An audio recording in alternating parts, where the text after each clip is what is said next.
चीन से दोस्ती की नई शुरुआत, आपकी थाली में एक्सपायरी का जहर और भारत की तरक्की का वो नंबर जिसने दुनिया को चौंका दिया। नमस्कार, आप देख रहे हैं पॉलिटिक्स, जहां सत्ता से सवाल पूछे जाते हैं।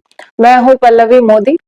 आज 11 मार्च है। खबरों के शोर में अक्सर वो बातें दब जाती हैं जो सीधे आपकी जिंदगी पर असर डालती हैं।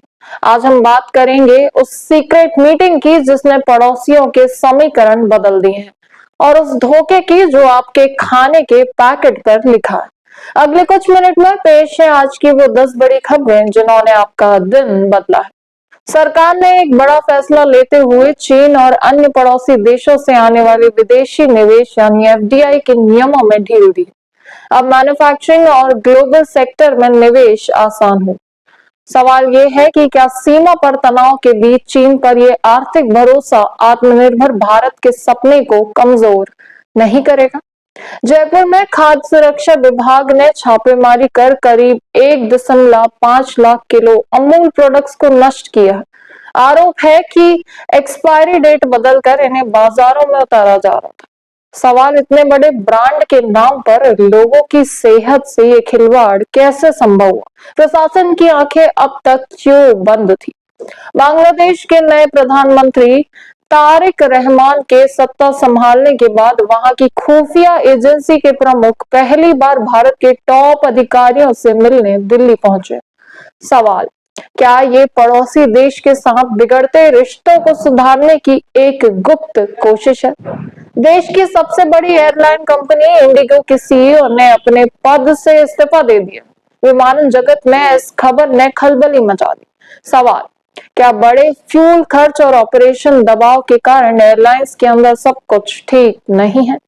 पाकिस्तान और फिलीपींस में 4 दिन के वर्क वीक की चर्चा के बीच भारतीय कंपनी में भी इसकी मांग तेज हो गई।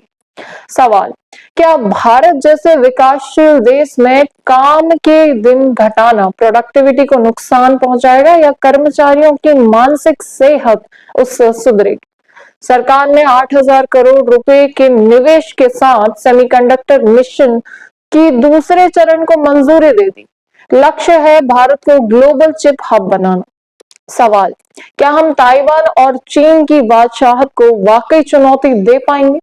सरकार ने एलपीजी बुकिंग के लिए वेटिंग पीरियड बढ़ा दी, हालांकि सरकार ने किसी भी तरह की कमी से इनकार किया है। सवाल, अगर गैस की कमी नहीं है तो आम जनता को बुकिंग के लिए ज्यादा इंतजार क्यों करना पड़ रहा है? मौसम विभाग ने चेतावनी दी है कि आज दिल्ली का पारा 37 डिग्री सेल्सियस तक जा सकता है, जो मार्च के हिसाब से खतरनाक है। सवाल, ग्लोबल वार्मिंग के इस दौर में क्या हमारी सरकार हीट एक्शन प्लान के लिए तैयार है?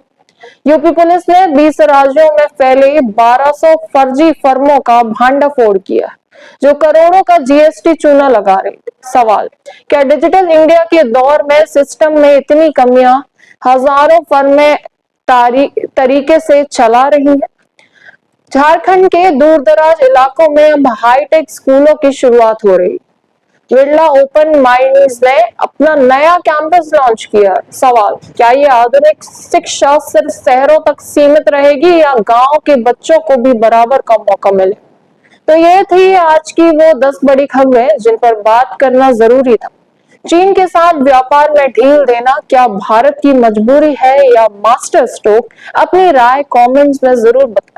अगर आपको पॉलिटिक्स का ये अंदाज पसंद आया तो वीडियो को लाइक करें और इससे लोगों तक पहुंचाएं।